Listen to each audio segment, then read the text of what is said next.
But when you're faced with crisis or trauma, we tend to focus on what we don't want to have happen instead of what we do want to have happen. So I started on this journey. I decided against the surgery, and it was a big revolution at the time. Just could not get my mind to do what I wanted it to do, because I'd start reconstructing my vertebrae and imaging an outcome, and then I'd start thinking, I'm going to be living in a wheelchair, or should I sell my practice? So you were thinking about the way you wanted your body to look and feel in your mind. I reconstructed every single vertebrae. In the mind? Yeah, in my mind. I wanted to show it exactly, three-dimensionally. Yeah. In your mind? In my mind. You're not drawing it out? Or No, in my mind I was reconstructing. You're visualizing it. Yeah, visualizing it. Because this intelligence is always present, right? So we got to be present with it.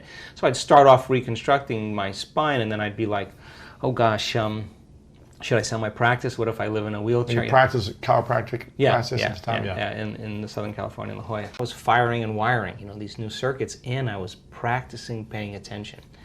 And then all of a sudden I started noticing dramatic changes in my health like this.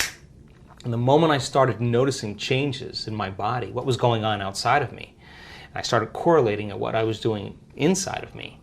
Now I was just hooked, and I just started doing it with more passion and more sincerity. Anyway, back on my feet in 10.5 weeks, back training at 12 weeks, back in my clinic, and I just made a deal with myself that if I was ever able to walk again, I'd spend the rest of my life studying the mind-body connection and mind over matter. And then that led me to just stop everything in my life. I just wasn't the same guy. I'd just been initiated into something, and sold my practice, sold my home. You sold it all? Sold it all, moved to the Northwest, and just started asking bigger questions like, who am I? Why am I here? What are we doing? What happens when we die? And how did all this happen for me? What was the process? I started studying the science behind it, and I couldn't find it in any conventional textbooks, because this was unconventional, right?